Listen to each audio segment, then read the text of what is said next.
Hello friends, good evening to all of you. तो GIC maths lecturer 2018 वाले paper का solution हम लोग कर रहे थे और ये हमारा उसमें लेक्चर नंबर 9 होगा। शुरुआती 8 लेक्चर्स में क्वेश्चन नंबर 30 से लेकर 110 तक के क्वेश्चंस को हम लोग सॉल्व कर चुके हैं। आज हम लोग क्वेश्चन नंबर 111 से लेकर 120 तक के क्वेश्चंस को सॉल्व करेंगे। ठीक है, अगर आपने मेरे चैनल को अभी तक सब्सक्राइब नहीं किया तो सब्सक्राइब जरूर कर लीजिए। साथ ही साथ अगर वीडियो पसंद आएगा तो एक लाइक का बटन दबाना नहीं भूलिएगा। चलिए स्टार्ट करते हैं। आज का हमारा फर्स्ट क्वेश्चन है क्वेश्चन नंबर 111। तो इसमें कहा जा रहा है आपसे कि the equation of the plane bisecting the acute angle between the planes x plus y plus z plus 3 is equal to 0 and 2x minus y plus 3z plus 5 is equal to 0। जैसे देखिए line में क्या होता था, angle bisector निकाला जाता था। मान लिया कि ये दो लाइन है तो ये लाइन जो है क्या है, इसका एंगल बाइसेक्टर है। तो इसका इक्वेशन हम लोग निकाले थे 2 डायमेंशनल ज्योमेट्री में।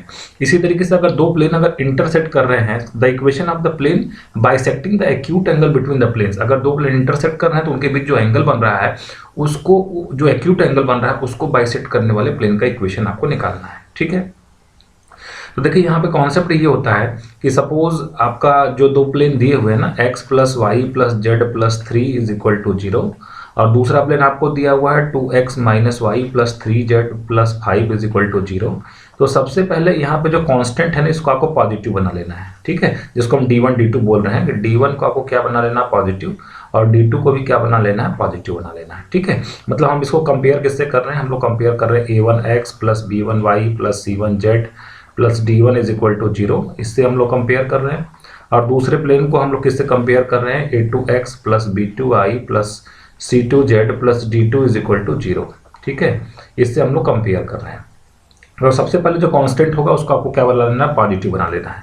इसके बाद आप a1 a2 plus b1 b2 plus c1 c2 की वैल्यू निकालेंगे। ठीक है, अगर ये वैल्यू मान लिया कि पॉजिटिव आ गई, ठीक है, तो पॉजिटिव आ गई तो इसका मतलब ये होगा कि हमको जो आपका पॉजिटिव साइन वाला है ना, पॉजिटिव साइन के साथ क्या, मैं बताऊंगा इस पॉजिटिव साइन का मतलब क्या है। पॉजिटिव साइन के साथ क्या मिलने वाला है हमको, ऑब्ट्यूस एंगल मिलने वाला है। ठीक है, अगर हमको मिल गया तो पॉजिटिव साइन क्या मिलने वाला है, ऑब्ट्यूस एंगल मिलने वाला है। और नेगेटिव साइन के साथ हमको क्या मिलने वाला है, एक्यूट एंगल बाइसेक्टर वाला प्लेन मिलने वाला है। क्या मतलब इसका मैं अभी आपको बता रहा हूँ। सबसे पहले a1 a2 plus b1 b2 plus c1 c2 आप कैलकुलेट करिए। a1 आप समझी रहे हैं, a1 कितना है, 1 है। ठीक है, a2 कितना है, 2 है। तो a1 a2 कितना हो गया, 2। फिर प्लस b1 b2 की अगर हम लोग बात करें तो b1 कितना है आपका, 1 है, और b2 कितना है, -1 है। तो कितना मिल जाएगा, -1। प्लस c1 c2 की अगर हम लोग बात करें तो c1 c2 हमारा कितना हो जाएगा, यहाँ पे 1 है और यहाँ पे 3 है, कितना हो जाएगा, 3। ठीक है, तो a1 a2 प्लस कितना 5 माइनस 1 कितना आ गया, 4 आ गया, 4 ग्रेटर देन 0 आ गया। अब देखिए यहाँ पे हम लोग करते क्या है ना, जो हमारा एंगल बाइसेक्टर होता है उसको हम लोग लिखते कैसे हैं, उसको हम लोग लिखते हैं a1x plus b1y plus c1z plus c1z plus d1, ठीक है, अपॉन अंडर रूट में a square a1 square plus b1 square plus c1 square और इज इक्वल टू, यहाँ पे अब देखिए हमको जब पॉजिटिव मिल गया है ना, तो हमें क्या ढूंढना है, हमें एक्यूट एंगल बाइसेक्टर ढूंढना है। इसका मतलब राइट हैंड साइड में हमको क्या लगाना है, माइनस लगाना है। ठीक, तो माइनस क्या, फिर क्या लिखेंगे, a2x plus b2y plus c2z plus d2 और डिवाइडेड बाई क्या लिखना है, under root a2 square plus b2 square plus c2 square. ठीक है, अगर मान लिया कि सपोज मुझे ऑब्ट्यूस एंगल बाइसेक्टर निकालना रहता, ऑब्ट्यूस एंगल को बाइसेक्ट करने वाले प्लेन का इक्वेशन निकालना होता तो मैं यहाँ पे प्लस लिखता। और दूसरी कंडीशन ये थी कि अगर मान लीजिए कि a1 a2 plus b1 b2 plus c1 c2 अगर कैसा मिल जाता, हमारा नेगेटिव मिल जाता। ठीक है, ये a1 a2 plus b1 b2, मैं सारी कंडीशन आपको बता दे रहा हूँ, plus b1 b2 plus c1 c2 अगर क्या मिल जाता, नेगेटिव मिलता, तो हमारा प्लस के साथ क्या मिलता, एक्यूट एंगल मिलता, एक्यूट एंगल बाइसेक्टर, और माइनस के साथ क्या मिलता, ऑब्ट्यूस एंगल बाइसेक्टर मिलता। ठीक है, जस्ट अपोजिट हो जाता। फिलहाल वाला केस ये है कि a1 a2 plus b1 b2 plus c1 c2 positive मिल रहा है, पॉजिटिव मिल रहा है, मुझे एक्यूट एंगल बाइसेक्टर निकालना, राइट हैंड साइड में मैंने माइनस लिख दिया, बस। अब कुछ करना नहीं, उस प्लेन के इक्वेशन को आप लिख दीजिए। यहाँ पे क्या है, x plus y plus z plus 3 है और डिवाइडेड बाई क्या करने वाले हैं, under root a square plus b square plus c square करेंगे तो रूट 3 आ जाएगा। और यहाँ पे आपको क्या लिखना है, माइनस। दूसरा प्लेन हमारा क्या है, 2x minus y plus 3z plus 5 और नीचे यहाँ पर डिवाइडेड बाई अंडर रूट 2 का स्क्वायर 4 माइनस 1 का स्क्वायर 1 4 प्लस 1 5 5 और 9 रूट 14 लिखना है। ठीक, रूट 14 को आप लेफ्ट में ले लीजिए क्रॉस मल्टीप्लाई करके, तो root 14 x plus y plus z plus 3 is equal to आपको क्या मिलने वाला, माइनस रूट 3। ठीक है ना, माइनस रूट 3 और ब्रैकेट में क्या मिलने वाला, 2x minus y plus 3z plus 5। ठीक, तो इसका मतलब कौन सा ऑप्शन हमारा करेक्ट हो जाएगा, ऑप्शन में देखिए डी ऑप्शन करेक्ट हो जाएगा। ठीक है, चलिए नेक्स्ट क्वेश्चन की बात कर लेते हैं। क्वेश्चन नंबर 112 बहुत ही सिंपल क्वेश्चन है, कोऑर्डिनेट ज्योमेट्री का। कहा जा रहा है if a line makes angle alpha beta gamma with the coordinate axis then sin square alpha plus sin square beta plus sin square gamma is equal to what. तो कोई भी line अगर देखिए अगर कोऑर्डिनेट एक्सिस के साथ कितना angle बनाता है, अल्फा बीटा गामा एंगल बनाता है, तो हम लोग एक रिजल्ट जानते हैं डायरेक्शन कोसाइंस में, cos square alpha plus cos square beta plus cos square gamma is equal to कितना होता है, 1 होता है। ठीक है ना, या इसी को हम लोग और क्या कहते हैं, L square plus M square plus N square is equal to क्या होता है, 1 होता है। ठीक है, तो यहाँ पे अगर cos स्क्वायर अल्फा को मैं क्या लिख दूँ, 1 minus sine square alpha, cos square beta को हम लोग लिख दें 1 माइनस साइन स्क्वायर बीटा, और प्लस cos स्क्वायर गामा को लिख दिया जाए 1 minus sine square gamma is equal to right hand side में 1, लेफ्ट में 3 माइनस 1 2 मिल जाएगा, राइट हैंड साइड में सारे साइन को राइट में भेज दीजिए, तो sign square alpha plus sign square beta plus sign square gamma आपको कितना मिलने वाला है, 2 मिलने वाला है। इसका मतलब कौन सा ऑप्शन हमारा करेक्ट हो जाएगा, सी ऑप्शन हमारा करेक्ट हो जाएगा। ठीक है, चलो नेक्स्ट क्वेश्चन की बात कर लेते हैं। The equation of a plane passing through the point this and parallel to the x axis। Suppose हम कर लेते हैं कि प्लेन का इक्वेशन हमारा क्या है, ax है प्लस by है प्लस cz है और plus d is equal to 0। ठीक है, अब ये प्लेन हमारा क्या है, पैरेलल टू x एक्सिस है। ये प्लेन हमारा क्या है, पैरेलल टू x एक्सिस।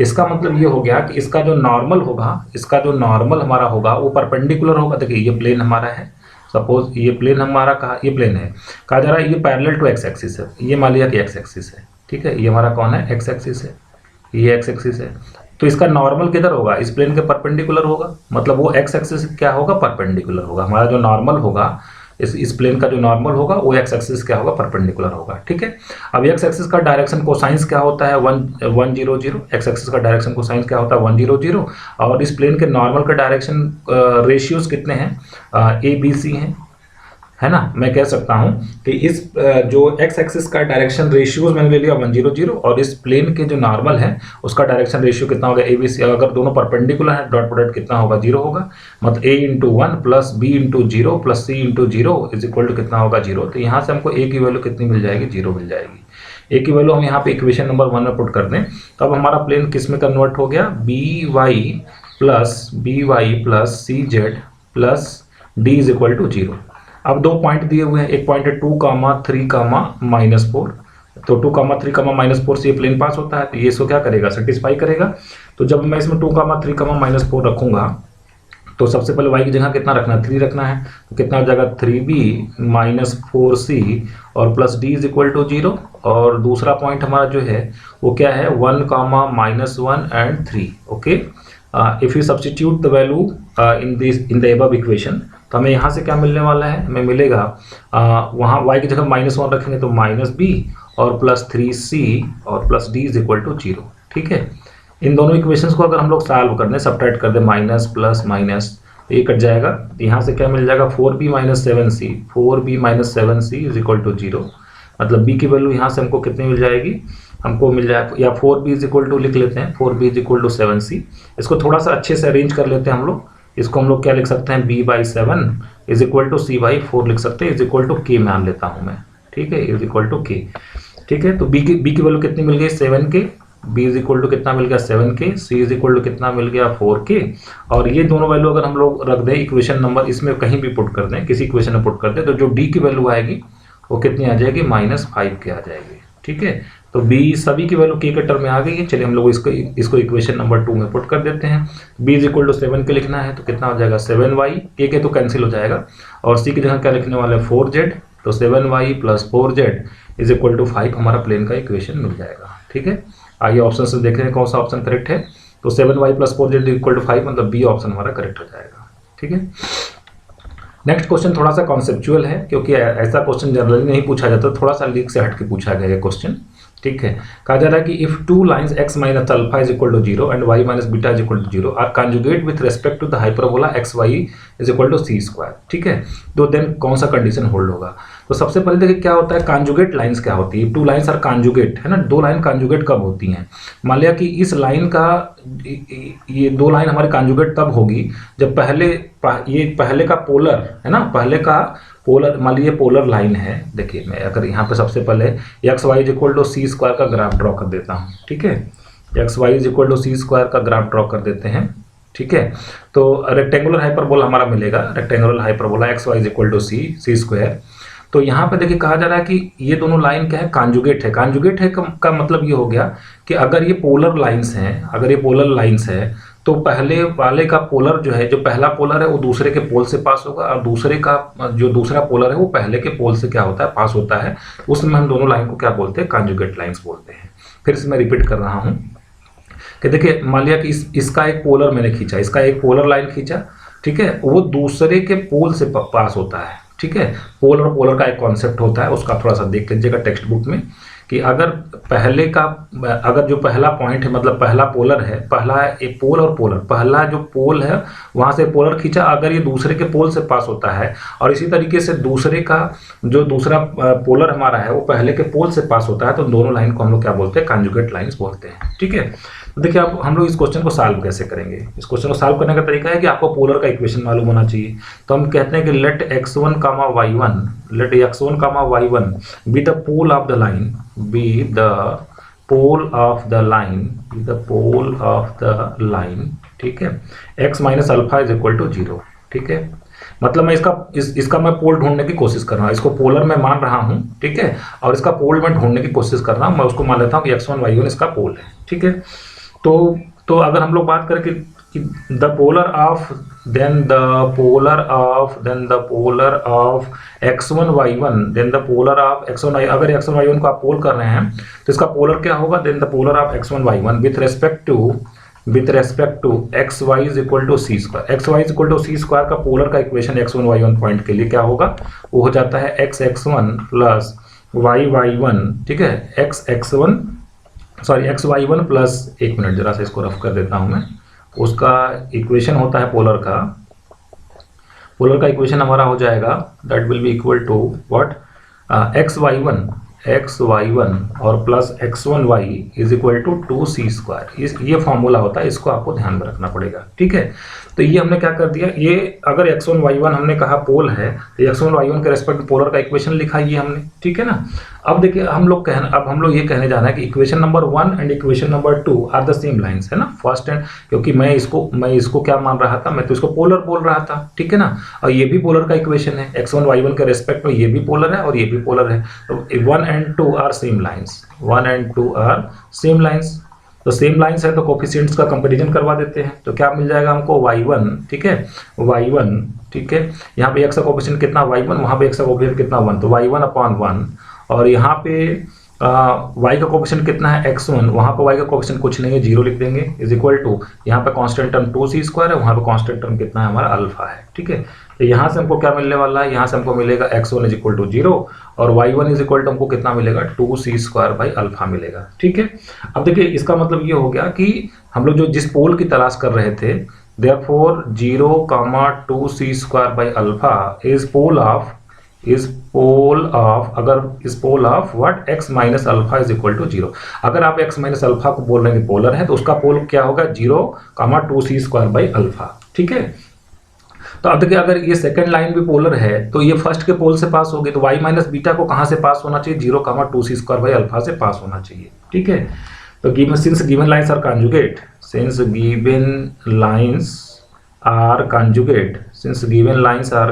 तो कंजुगेट लाइन की मैंने क्या डेफिनेशन बताई कि पहली लाइन दूसरे के पोल से पास होगी और दूसरी लाइन पहले के पोल से पास होगी, ठीक है।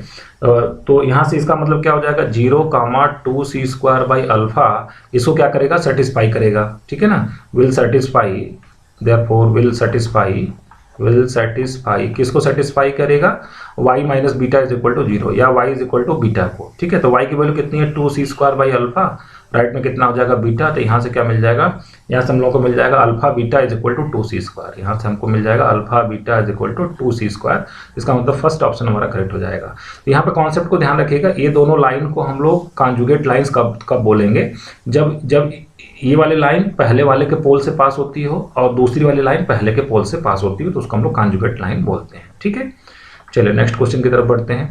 The distance of the point 3, 4, 5, ठीक है, फ्रॉम y एक्सिस। तो किसी भी पॉइंट के जो y एक्सिस, ये मान लिया कि y एक्सिस है, तो किसी भी पॉइंट की y एक्सिस से जो डिस्टेंस होती है ना, वो कितनी होती है, √x² प्लस z² होता है।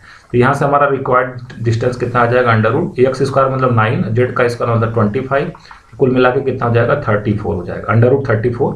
इसका मतलब बी ऑप्शन हमारा क्या हो जाएगा, करेक्ट हो जाएगा। तो यहाँ पर आपको एक चीज़ ध्यान में रखना पड़ेगा कि जब भी y एक्सिस से डिस्टेंस पूछेगा किसी पॉइंट का तो √x² plus z², x axis से पूछेगा तो √y² प्लस z², और z एक्सिस से पूछेगा तो √x² प्लस y² लगा देना आपको। चलिए नेक्स्ट क्वेश्चन की बात करें। The orthocentre of the triangle found by the lines xy = 0 and x + y = 1 is what. सबसे पहले देखिए xy = 0 ये दो लाइन को रिप्रेजेंट करेगा, x = 0 और y = 0, ठीक। और एक लाइन है x + y = 1। तो सबसे पहले इसका हम फिगर बनाते हैं।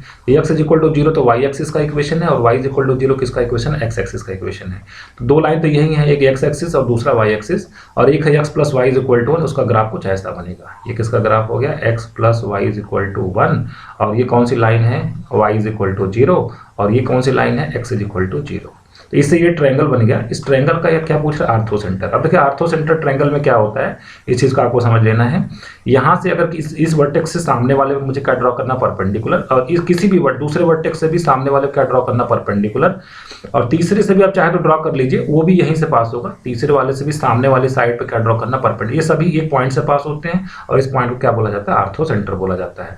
तब एक प्रॉपर्टी ये होती है कि देखिए जब राइट एंगल ट्रायंगल होगा ना, तो इसका जो जहाँ पे 90 डिग्री बनता है वही आर्थोसेंटर हो जाता है। क्यों, क्योंकि इस वर्टेक्स से आप परपेंडिकुलर ड्रॉ करेंगे दिया आएगा, और इस वर्टेक्स से परपेंडिकुलर ड्रॉ करेंगे दिया आएगा। दोनों कहाँ पे मीट करते हैं, जहाँ पे 90 डिग्री बनता है। इसका मतलब इसका आर्थोसेंटर हमारा कितना हो जाएगा, 0,0 आर्थोसेंटर हो जाएगा। बी ऑप्शन हमारा करेक्ट हो जाएगा, ठीक है। चलिए नेक्स्ट क्वेश्चन की बात कर लेते हैं। कहा जा रहा है the value of this integral, यहाँ पे पूछा जा रहा है कि yz into zx plus zx into dy plus xy into dz where c is the intersection of x square plus 9 square is equal to 9 and z is equal to y square plus 1 is what। देखिए यहाँ पे अगर इस question को आप Stokes theorem से करते हैं, वेक्टर कैलकुलस का क्वेश्चन है, अगर आप स्टोक्स थ्योरम से इस क्वेश्चन को करते हैं, ठीक है, तो ये क्वेश्चन बड़ा आसान हो जाएगा। देखिए कैसे, स्टोक्स थ्योरम क्या कहता है कि ये जो हमारा लाइन इंटीग्रल है ना, f.dr, मान लिया कि ये मैं फार्मूला लिख रहा हूँ, स्टोक्स थ्योरम का स्टेटमेंट लिख रहा हूँ, तो ये किसके बराबर होता है, यहाँ पर हम डबल इंटीग्रल बना देते हैं, ठीक है। इसके नीचे यस लिख दिया, जो भी सरफेस है आपका, ठीक है। और यहाँ पे आपको क्या लिखना है, कर्ल ऑफ एफ, और क्या लिखना है, डॉट, और क्या लिखना है, एन कैप, और फिर क्या लिखना है आपको, ds लिखना है, ठीक है। ये होता है। तो मुझे ये कैलकुलेट करना है, तो इसके जगह पे मैं ये कैलकुलेट करूंगा, राइट हैंड साइड वाला कैलकुलेट करूंगा। देखिए यहाँ पे आपको फोर्स कितना दिया हुआ है, यहाँ पे फोर्स है yz, फोर्स आपका है yz i कैप, ठीक है ना। ये f.dr मिला के ये लिखा हुआ है f.dr तो समझते हैं dx i cap plus dy z cap plus dz k cap होता है। तो फोर्स इसमें कौन है, yz है ना, yz i कैप, और प्लस कितना है zx क्या है j कैप, और प्लस क्या लिखा हुआ xy क्या लिखा हुआ k कैप लिखा हुआ, ये हमारा फोर्स है, ठीक। अब हम कर्ल ऑफ f निकालने जा रहे हैं, ठीक है, कर्ल ऑफ f निकालेंगे। तो कर्ल ऑफ f डिटर्मिनेंट बना के निकाला जाता है। यहाँ पे हम लोग क्या बनाएंगे, i, और यहाँ पे क्या होगा j, यहाँ पे हम लोग k लिखेंगे, फिर यहाँ पर del by del x, del by del y, और डेल y क्या लिखेंगे, डेल z लिखेंगे, ठीक। और यहाँ पे आई कैप के कोफिशिएंट को लिखेंगे जो कि कितना है yz, फिर क्या लिखेंगे zx, और फिर क्या लिखेंगे यहाँ पे xy लिखेंगे। चलिए इसको कैलकुलेट कर लेते हैं। जब इसको आप कैलकुलेट करने जाएंगे तो आई कैप इंटू, इसको सॉल्व करेंगे क्या आएगा, डेल y, इस फंक्शन को हम लोग y के रेस्पेक्ट में डिफरेंशिएट करने वाले हैं पार्शियली, ठीक है। मतलब y कांस्टेंट हो जाएगा, ठीक है, सॉरी x कांस्टेंट हो जाएगा, और y का डेरिवेटिव कितना हो जाएगा, 1 आ जाएगा, मतलब कितना आ जाएगा, x आ जाएगा, फिर माइनस। अब हम लोग क्या करेंगे, डेल z ऑफ कितना लिखेंगे, zx लिखेंगे, ठीक है। तो यहाँ पे z के रेस्पेक्ट में पार्शियली डिफरेंशिएट करें तो x कांस्टेंट की तरह ट्रीट करेंगे, तो x तो कांस्टेंट हो जाएगा, और z का डेरिवेटिव z के रेस्पेक्ट में कितना आ जाएगा, 1 आ जाएगा, मतलब यहाँ पे x माइनस x आ जाएगा, ठीक है। इसी तरीके से जब आप इसको एक्सपेंड करेंगे तो j का कोफिशिएंट कितना आ जाएगा, y माइनस y आ जाएगा, और k कैप का जो कोफिशिएंट है वो कितना आ जाएगा, z माइनस z आ जाएगा। तो कुल मिला के हमको यहाँ पे कितना मिलने वाला है, ये हमको 0 मिलने वाला है, ठीक है। तो जब कर्ल ऑफ f 0 मिल गया तो 0 इंटू समथिंग कितना होने वाला है, 0 आने वाला है। इसका मतलब इसका आंसर हमारा कितना आ जाएगा, 0 आ जाएगा। सी ऑप्शन हमारा करेक्ट हो जाएगा, ठीक है। चलिए यहाँ देखिए फोर्स दिया हुआ है और f की वैल्यू दी हुई है, then the value curl f निकालना है। कर्ल f अभी मैंने निकालना सिखाया था आपको। कर्ल f को निकालने का तरीका क्या है, यहाँ पे आप डिटर्मिनेंट बनाएंगे, यहाँ पे लिखेंगे i j k, और यहाँ पे क्या लिखेंगे आप, डेल बाई डेल एक्स, फिर क्या लिखेंगे, डेल बाई डेल वाई, और यहाँ क्या लिखेंगे, डेल बाई डेल जेड, और यहाँ पे उसके जो है जो आई कैप का आपका कोफिशिएंट है वो कितना है एक्स स्क्वायर वाई, यहाँ पे जे कैप का कोफिशिएंट कितना है जेड एक्स, और यहाँ पे के कैप का कोफिशिएंट कितना है 2y/z है। ठीक है, इसको एक्सपेंड करेंगे हम लोग तो आई कैप इंटू, अब हमको देखिए क्या करना है, इसको छोड़ ये हमको यहाँ पे इसको सॉल्व करना है, मतलब 2y/z को हमको y के रेस्पेक्ट पार्शियली डिफरेंशिएट करना है। तो 2z तो हमारा कांस्टेंट होगा, 2z हमारा कांस्टेंट हो जाएगा, और y का डेरिवेटिव y के रेस्पेक्ट में कितना आ जाएगा 1 आ जाएगा, माइनस अब हम लोग किसको करेंगे z के रेस्पेक्ट में इसको डिफरेंशिएट करेंगे। ठीक है ना, तो x हमारा तो कांस्टेंट बाहर हो जाएगा और z का डेरिवेटिव कितना हो जाएगा और z के रेस्पेक्ट में 1 हो जाएगा। तो इस तरीके से आई कैप मिल गया, फिर माइनस जे कैप के साथ कितना मिलेगा 0 - 0, और के कैप के साथ कितना मिलने वाला है वो मिलने वाला है z - x²। ठीक है, z - x²। तो फाइनली हमको कितना मिल गया, फाइनली हमको मिल गया 2z - x आई कैप, और जे कैप का तो कोफिशिएंट गायब हो जाएगा, और यहाँ पे क्या मिल जाएगा हमको z - x², और क्या मिल जाएगा के कैप मिल जाएगा। अब किस पॉइंट पे निकालना है, पॉइंट -1,1,1 पे निकालना है।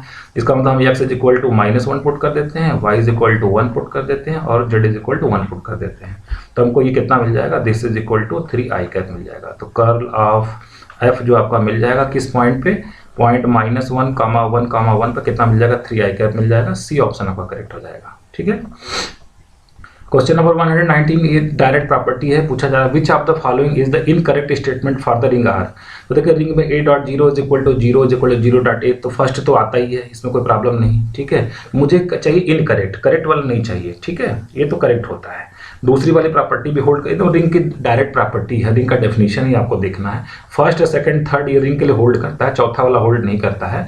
तो इसका मतलब फर्स्ट को हम गलत बोलेंगे, सेकंड को गलत बोल देंगे, थर्ड को गलत बोल देंगे, फोर्थ ऑप्शन हमारा क्या हो जाएगा करेक्ट हो जाएगा, क्योंकि इनकरेक्ट पूछे हैं। ठीक है, next number of group homomorphism from the group Z10 to group Z। देखिए अगर हम लोग बात करें कि कोई भी यहाँ से, जैसे हम लोग कहते हैं कि ZN से Z में कितने जो ग्रुप होमोमॉर्फिज्म डिफाइंड किए जा सकते हैं, नंबर ऑफ ग्रुप होमोमॉर्फिज्म ये कितना होता है, ये 1 होता है। चाहे यहाँ पे n की वैल्यू कुछ भी हो, जैसे हम Z10 से Z में पूछेंगे तो भी 1 आएगा, Z5 से Z में पूछेंगे तो भी 1 आएगा, आंसर 1 आएगा इसका। और यहाँ पे ऑप्शंस में देखिए कितना factorial 10, number of divisors 10, infinite, none of these. इसमें से ABC तो इनकरेक्ट है क्योंकि 1 तो कहीं मिल नहीं रहा है, इसका मतलब आपका डी ऑप्शन करेक्ट हो जाएगा। इसी क्वेश्चन को अगर ये जो इस तरीके से भी पूछ सकते थे कि ZM से ZN में कितने ग्रुप होमोमॉर्फिज्म डिफाइन किए जा सकते हैं। तो नंबर ऑफ ग्रुप होमोमॉर्फिज्म अगर हम लोग ZM से ZN की बात करें तो नंबर ऑफ ग्रुप होमोमॉर्फिज्म जो आपका बनता है वो कितना बनता है, that is equal to GCD of MN, GCD of M, N। मतलब उसका SCF निकाल देना है, जो भी यहाँ पे M लिखा रहेगा उसका GCD आपको निकाल देना पड़ेगा। जैसे Z10 से Z5 में अगर ये पूछें कितने ग्रुप होमोमॉर्फिज्म डिफाइन कर सकते हैं तो आपको GCD निकाल देना किसका, 10 और 5 का। तो इसका ग्रेटेस्ट कॉमन डिवाइजर कौन हो जाएगा, 5 हो जाएगा। ठीक है, इसका आंसर कितना आ जाएगा आपका 5 आ जाएगा। ठीक है, तो इस तरीके से आज का लेक्चर मैं यही समाप्त कर रहा हूँ। थैंक यू वेरी मच, और मिलते हैं फिर से हम लोग नेक्स्ट क्लास में, और उसके आगे क्वेश्चन को हम नेक्स्ट क्लास में देखेंगे। अगर आपको लेक्चर पसंद आया होगा तो एक लाइक का बटन दबाना नहीं भूलिएगा, साथ ही साथ अपने दोस्तों के साथ इसको जरूर शेयर करिएगा। Thank you very much.